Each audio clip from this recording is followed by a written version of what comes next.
Bad news. We got some bad news, guys. So on the Israeli-Hezbollah front, it seems as though the ceasefire, it's on the verge of collapse. And I think that's pretty clear. There's been a number of quote unquote violations of the ceasefire agreement since it was reached in November.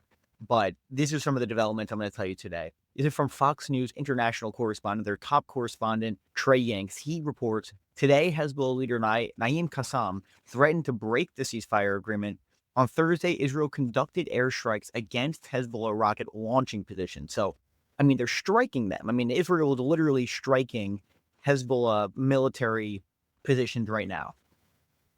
I mean, I don't know what you call that. I call that the end of a ceasefire. But okay, let's give you the context here. So this also comes at the same time, guys, where Israel has announced that basically they're going to break the original agreement, which stated that, okay, we'll be here for a number of days, a number of weeks. And then once the Lebanese army is fortified to their positions, we will 100% withdraw from all of Lebanon. Because as of now, they're actually still control parts of Lebanese territory. There are IDF troops stationed in a lot of Lebanese territory right now, but they were supposed to withdraw. But they announced today that's not going to be the case because, according to Israel, only 25%, because basically the Lebanese armed forces were supposed to be deployed to a number of positions that the Israeli army is right now.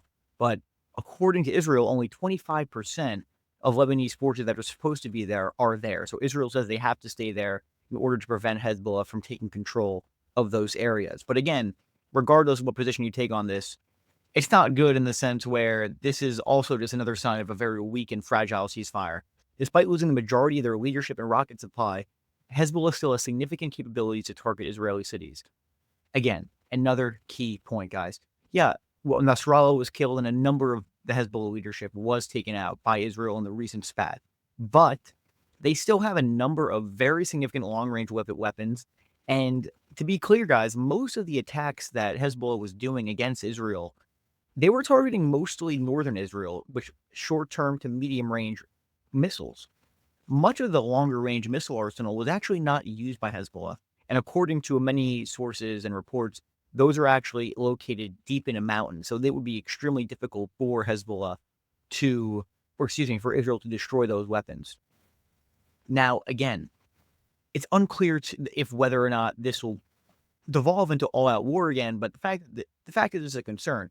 You know, the Israelis don't want Hezbollah shooting up dozens of rockets into Tel Aviv every day, kind of what's happening with the Houthis right now. But Hezbollah's arsenal should be far stronger, especially because, guys, the Hezbollah has had months now to kind of retool and resupply themselves, which I'm sure they have done. So it's definitely not in anyone's interest here for another war to break out. But it's possible the Israelis are seeing an opportunity here to just further deplete Hezbollah and their arsenal, which is going to be interesting to see. I think the question is going to be if Israel wants to break the ceasefire, I think it's possible they will. But again, the Hezbollah leader also threatened Israel today. So it seems as though tensions are continuing to escalate. There's more violations of the ceasefire. And I think it's possible it's only a matter of time before we see all-out war again.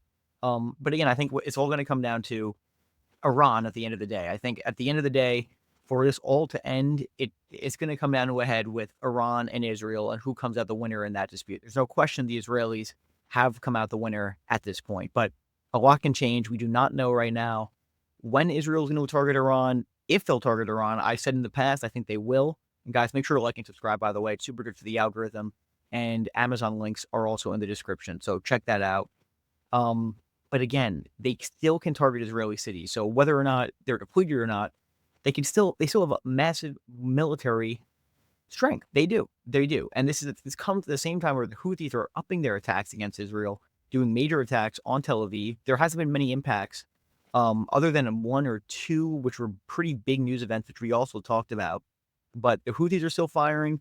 And at some point, people think there's speculation the Iranians could attack Israel. And then at the same time, of course, the Israelis could go for Iran. So there's a lot of unknown here. But the main headline, guys, is there's a possibility of the ceasefire being violated here. So, again, in the past, to be clear, over the past month or two, there's still been Israeli strikes on Lebanese positions and Hezbollah positions in Lebanon, but they haven't been major situations. The main difference that we've seen here in the last few days is direct threats from the Hezbollah leader threatening Israel, saying we're going to break the ceasefire.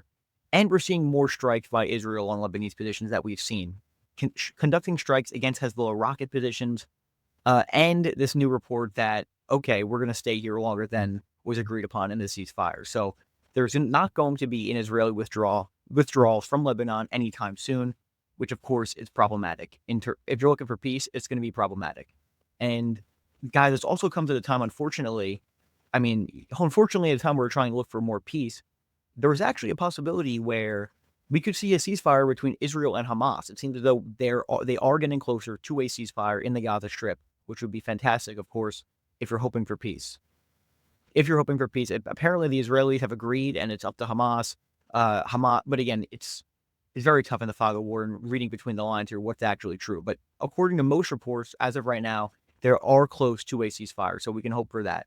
But again, it's going to be interesting to see how this all plays out. Hopefully, no war breaks out between Israel and Hezbollah. But at this point, we just got to wait and see. Hopefully, Hamas and Israel reach a ceasefire here as well. So we got interesting times ahead, especially with an incoming Trump administration that will be more open to strikes on Iranian proxies. There's no question about it. So that's what I got for you today. Thank you guys for watching, and I'll see you guys soon.